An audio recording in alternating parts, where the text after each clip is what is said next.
ఏమంటారన్న మాటలు విని మేమైతే బయటికి రావడం కాదు, ఈయన ఒక్క ఆయన ఉంటే నేను ఈరోజు లేకపోయినా కూడా కొన్ని వందల మంది తయారు చేసే సత్తా మేము రోజు చరిత్ర మర్చిపోతుంది. కానీ ఇదే గురువు కనుక ఉంటే కొన్ని వేల మంది మాలాంటి వాళ్ళు తయారు చేసే సత్తా ఆయన దగ్గర ఆయన కూర్చోబెట్టారు. సో అంత విలువైన వ్యక్తి బిజినెస్ లో అప్లై. సో సక్సెస్ సీక్రెట్ ఏంటి అంటే నిజంగా చెప్తున్నాను, అప్లై ఉంటే మనం ఎలాంటి సిచ్యువేషన్ లో ఉన్నా, మనం ఇన్యాక్టివ్ లో ఉన్నా, మన పరిస్థితులు బాగాలేకపోయినా, ఏ జరిగినా ఎట్లున్నా కూడా యాక్టివ్ అప్లై యాక్టివ్ గా ఉంటే చాలు మన బిజినెస్ ఆధారంగా జరుగుతుంది. సో ఆలోచించాను. నెక్స్ట్ నేను ఇంతకుముందు నాకు ఇదే టాపిక్ ఇచ్చినప్పుడు కూడా నేను వేరే స్టోరీ చెప్పిన.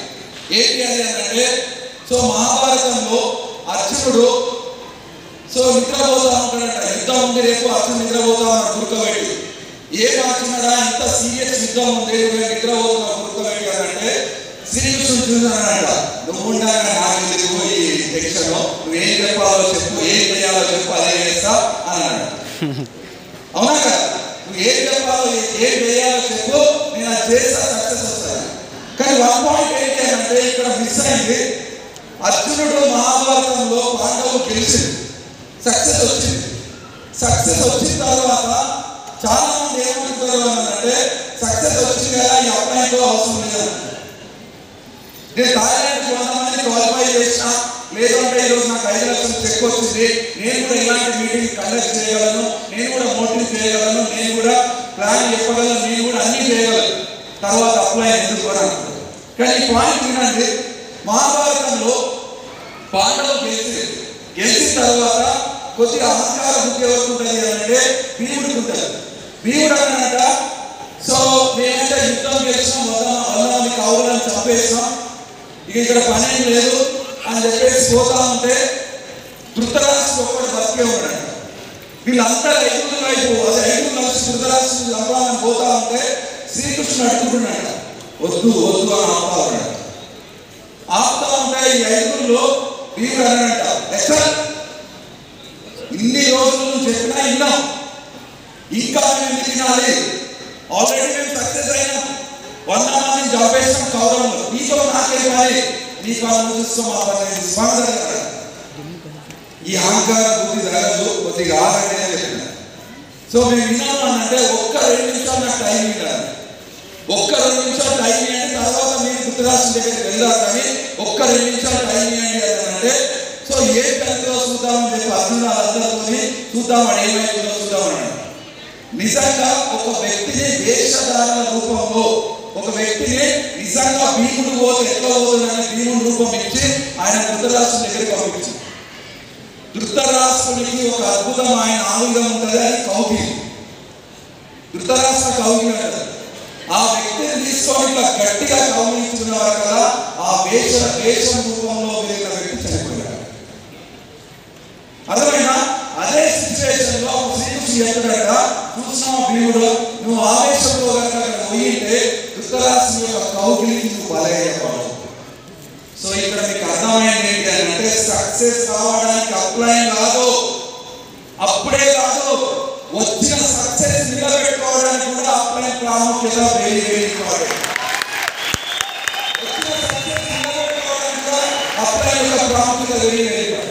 నాకు నిజంగా చెప్తున్నాను, అప్లై అనే వర్డ్ పిచ్చి, దాసాలంటే పిచ్చి. ఇంతకుముందు ఎస్ఎస్ అనే నెట్వర్క్ మార్కెటింగ్ రాకముందు నాకు ఎంతో మంది పిలిచారు, కానీ నా డీసీపీలు కానీ వాళ్ళని చూసి నేను నా లైఫ్ మార్చుకుంటా ఉంటాను. కానీ వెస్టేజ్లోకి వచ్చిన తర్వాత అప్లై వర్డ్ అనేది వెరీ వెరీ ఇంపార్టెంట్ నా లైఫ్. ఎందుకు అంటే టోటల్గా నేను అప్లై చూసే ఈరోజు నేను ఇలా మారగలను, పురుషోత్తమ దాసన వ్యక్తిని చూసి నేను ఇలా మారగలను.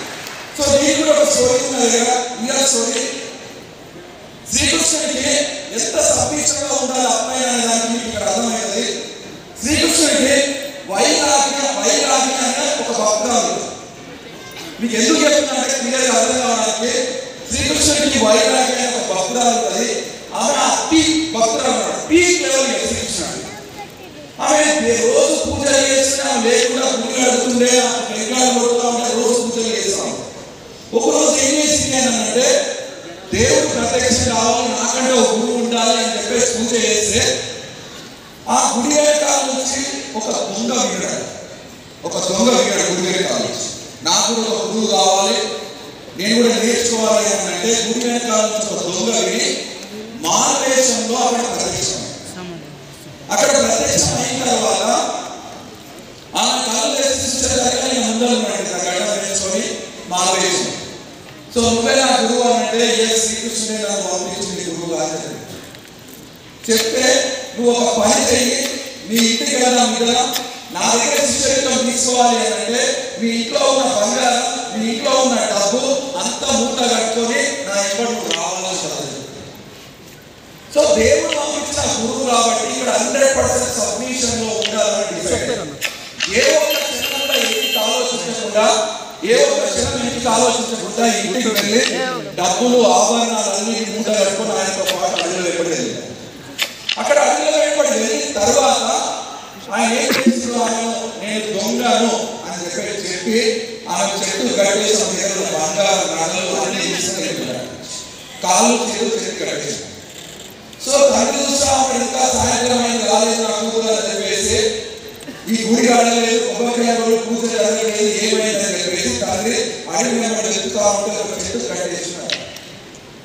చెట్టు కట్టేస్తుంటే తండ్రి ఏమైందమ్మా అంటే నా గురువు నన్ను కట్టేసిపోయింది, ఏ కారణం చేత కట్టేసిందో, నాకు ఏదో నేర్పించాలని నన్ను కట్టేసిందో, నన్ను మాత్రం విపోతి ఆలోచించాలి. అర్థమైందో? ఏ కారణం చేయాలో నాకు ఏదో నేర్పియాలని ఇక్కడ కట్టేసిందో దయచేసి నన్ను విపోతాను. సో అక్కడ నుంచి ఎంత మొత్తం తండ్రి వస్తున్నావు తండ్రి అయిపోయాడు. సో దేవుడు చూసి అదే నాకు రోజు పూజలు జరగట్లేవు, ఏమైంది, ఈ ఎక్కడ వైరాగ్య పూజలు జరగట్లేదు, గుడి జరగట్లేదు, ఏమైంది దేవుడు చూసి నాగరాన్ని ఒకసారి పోయి భూలోకి పోయి చూసినారంటే ఆయన వచ్చి ఆమె దగ్గరకు వచ్చి ఈమె వివరించడం స్టార్ట్ చేసినాడు. వీళ్ళు కట్టేసి ఒక దొంగ, అసలైన గురువు కాదు, నీకు కట్టేసి ఒక దొంగ, నేను నీకు చెప్తా, నువ్వు వచ్చేసానంటే లేదు ఆయన దొంగ కాదు, నేను ఆయన దగ్గర శిష్యత్వం తీసుకోవాలనుకున్నా తీసుకున్నా, ఆయన ఏ కారణం చేయాలని ఇక్కడ కట్టేసి మధ్యలో డిస్టర్బ్ చేయడం మీరు వెళ్ళిపోండి. ఎందుకు అంటే ఈ రోజు ఆయన కట్టేయడం వల్లనే నాగరాజు ప్రత్యక్షమైన. సో నెక్స్ట్ నాగరాజు పోయి శ్రీకృష్ణ భగవాన్ ఆమె వినేటట్టు లేదు, ఆమె పిక్చర్ అయింది అక్కడ సబ్మిషన్ లో 100% సబ్మిషన్ లో ఉంది, ఇక మీరే రావాలి అని అంటే ఓ రోజు టైం చూసుకొని శ్రీకృష్ణుడు వచ్చినాడు. వచ్చే ఆ వైరాగ్య దగ్గరికి పోయి అమ్మాయిని పిచ్చి వేసిందా, దేవుడినైనా నేనే చెప్తున్నా, నువ్వు మాయలోకంలో ఉన్నావు, ఇప్పుకోవాలంటే లేదు ఆ దొంగనో దొరనో గురువో ఎవరో ఆయన కట్టేయడం వల్ల ఈరోజు శ్రీకృష్ణ భగవాన్ అక్కడ ప్రత్యక్షమైంది. ఆయన కట్టేయడం వల్ల సో ఆయన చెట్టోడని ఎట్లాంటావు, ఆయన కట్టేయడం వల్ల ఈరోజు నేను ఉన్నా అని చెప్పినాడు. సో అదే ఈ మిగతా లేదు, ఈ ముల్లోకాలన్న వ్యక్తి ఏదో 7 పక్కన. సో ఆయన వెతికి తీసుకొని వస్తే, అమ్మా నేను దొంగను, నీ బంగారం కోసం కట్టేసిన, నీ ఆభరణాల కోసం నేను కట్టేసిన, నీ ఆస్తిని కొట్టేయాలని నేను కట్టేసినానంటే, సో ఆమె కాలు విప్పిన తర్వాత అసలైన గురువు నా ముందరున్నాడు, అసలైన గురువు నువ్వే నా ముందరున్నాడు. ఎందుకు అంటే ఈ అసలైన గురువు వల్లనే ఈరోజు నారదాముని శ్రీకృష్ణుడి దర్శనం చేసుకోగలిగినా నేను. సో కాబట్టి గోవిందుడు ఉన్నాడు, ఇక్కడ దేవుడు ఉన్నాడు, గురువు ఉన్నాడు. నేను ఎవరి కాదు ముందు మోకాలి అంటే దేవుడినే తీసుకొచ్చిన గురువు కాదు ముందు మొక్కి తర్వాత దేవుడి కాదు మోకాలి. సో ఇక్కడ నేను చెప్పేది ఏంటంటే అక్కడ వైరాగి అనే భక్తురాలు ఇక్కడ రాజు వైరాగి భక్తురాలు, అక్కడ దేవుడు లాంటి వాళ్ళు అంటే శ్రీకృష్ణ దేవుడు అయితే పురుషోత్తమ దాసు ఇక్కడ దేవుడు. సో 100% సబ్మిషన్, 100% ఇక ఓట్స్ అంటే వస్తుందా అలా ఇట్లా దూకాడు దూకుతా. ఎందుకంటే నేను నా పోలీసు ఉద్యోగంలో 13 ఏళ్ళు ఉద్యోగం చేసిన ఒక స్వీపర్ పోస్ట్ కూడా ఎవరు తిప్పలేదు, ఒక 10 రూపాయలు కూడా ఎవరికి దానం చేయలేదు, ఒక 10 రూపాయలు ఎవరు సహాయపడలేదు. కానీ పురుషోత్తమ దాస్ గారిని పెట్టి ఇచ్చిన ఆపర్చునిటీ ద్వారా ఈరోజు నా ఆర్గనైజేషన్లో 30 కార్లలో 30 మంది లగ్జరీ కార్లు, దాదాపు 10 నుంచి 20 మంది 1 lakh ప్లస్ ఇన్కమ్ తీసుకుంటా ఉన్నారు. సో యాక్సిడెంట్ అయితే కామన్ హాస్పిటల్లో నన్ను జాయిన్ చేస్తే కొన్ని 100 మంది ఇట్లాంటి గురి కొడితే ఆ డాక్టర్ అడిగింది, నువ్వు కానిస్టేబుల్ కమిషనర్ అని. కానిస్టేబుల్ కమిషనర్ అని. ఒకవేళ నేను వెస్టర్లోకి రాకపోతే యాక్సిడెంట్ అయింది కూడా ఇబ్బంది అర్థమైందా? సో మరి ఇంత క్రెడిట్ ఇచ్చిన అప్లైన్ అనే వర్డ్కు, అప్లైన్ అనే వ్యక్తికి మనం ఏ కోశాన కూడా చెప్పిన మాటని సంకోచించినామా? నిజంగా చెప్తున్నాను, 1 year తర్వాత కూడా అయిపోతాం. ఉండమే బిజినెస్ లో ఏ కోసం సంకోచించినా మనం నిలబడలేని ప్లాట్ఫామ్. సో సక్సెస్ కావడానికి అప్లైన్ ఇంపార్టెంట్, వచ్చిన సక్సెస్ నిలబడడానికి కూడా అప్లైన్ రైట్ మన కాదు. So next system. చాలా మంది సిస్టమ్ అంటా ఉంటే ఏ సార్ అంటారు, ఒక డైలాగ్ ఉంటుంది.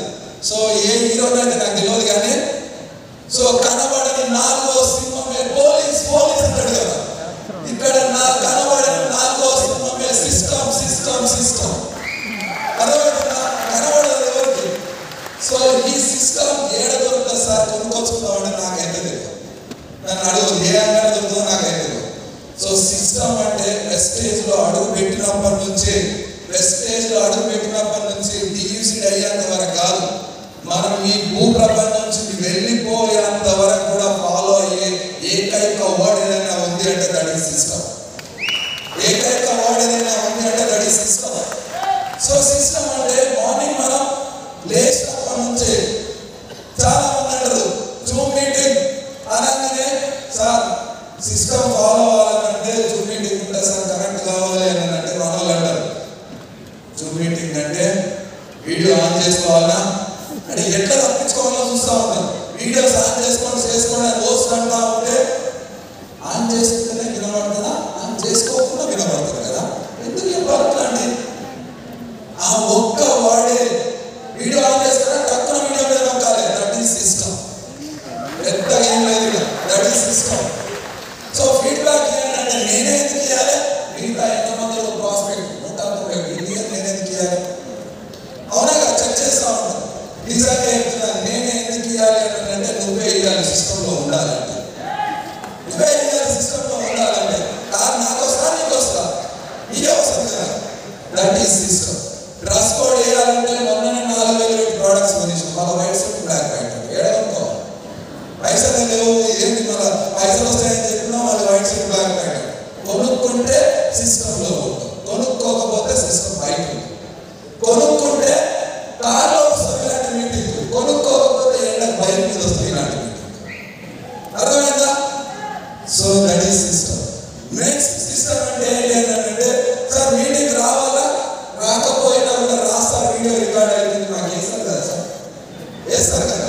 అది ఇంటికాడ అవసరం చేసి ఆన్ చేసుకుని ఉంటానంటే మీటింగ్ కంప్లైంట్ రమ్మనడా, వస్తే సిస్టంలో ఉంటాం, లేకపోతే సిస్టమ్ బయట ఉంటాం. సో ఆ రోడ్ మీద కాదు జర్ర లిఫ్ట్ సార్ కాడ వరకు వస్తాం, సిస్టంలో లేకపోతే లిఫ్ట్ అడుగుతో, సిస్టంలో ఉంటే ఏసీ వేసుకొని గిర్రు తింటా ఉంటాం కాదు.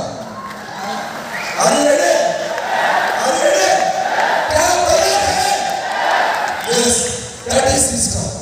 Next, సార్ 10 స్టెప్ ఫాలో అవ్వండి, బుక్ పెట్టింది చిన్న బుక్, బరువు దానికి ఇంత బుక్ వేసింది మీటింగ్, అది ఎత్తుండగా మన బరువు దానికి ఇంత వేసింది. మళ్ళీ ఇది పెట్టుకోవడానికి కూడా మనోళ్ళు ఏడసారి ఇది మోయలేనట్టుంది, ఎక్కడ సరిదని. అది చదివితే సిస్టంలో ఉంటుంది, అది చదవకపోతే సిస్టమ్ బయట. అది చదివినామనుకో రాస్తారని క్లాప్స్ కొడతారు చదివిన వాళ్ళకు. అది చదవని వాళ్ళకి ఏం చేస్తారంటే, ఈ దగ్గర అనవసరంగా జాయిన్ అయినారు, ఈయనకేం తెలియదు, నాకేం తెలియదు. అర్థమైన బయట ఈయనకేం తెలియదు, ఏదైనా కూడా ఫోన్ చేసుకుంటారు. సార్ ఏది సార్ నేను అడుగుతున్నాను అనుకో, ఇది కింద చూస్తే నేను చేయలేదు వెస్టేజ్. నీ కర్మ నా కర్మ, నువ్వు చేయడం నీ కర్మ, నీ చేయడం వేరే కర్మ. నేను మన ఇద్దరం కంటే అర్థం చేద్దాం బాగా, అవునా కదా? సో కాబట్టి 10 course ఫాలో అవ్వాలంటే 10 course డైలీ వర్క్ చదవాలి. ఎంతమంది అవుతున్నారు? ఇప్పుడు అర్థమైనా? ఎస్. నెక్స్ట్ కార్డినల్ రూల్స్, మీటింగ్లో కార్డినల్ రూల్స్ ఫాలో అవ్వాలంటే ఏంటి సార్ అవి? కార్డినల్ రూల్స్ అంటే ఏంటి సార్ అని అడుగుతారు. అడిగినప్పుడు ఏంటి అన్నప్పుడు నాకు తెలవడం, వీడికి ఇంకా కుక్కపల్లి లాకప్ వస్తే మాత్రం నాకు తనివి తీరా మీరే అర్థం చేస్తారు. అర్థమైందా? చేతిలో బొక్కలు రావాలి, అది పండలేదు.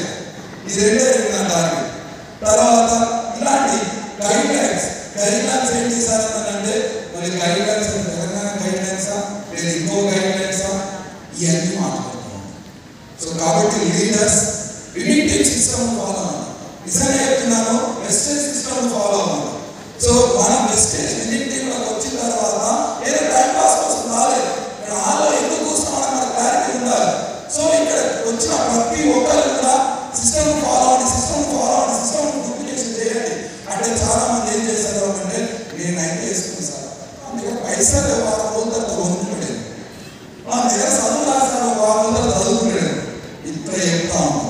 మనం వెరీ ఇంపార్టెంట్ ఏంటి బిజినెస్లో అంటే, సిస్టమ్ ఇంపార్టెంట్. కానీ సిస్టమ్ ద్వారా మీ టీమ్ డూప్లికేషన్ చేసినా లేదా అది ఇంపార్టెంట్. ట్రస్ట్ వేసుకోవడం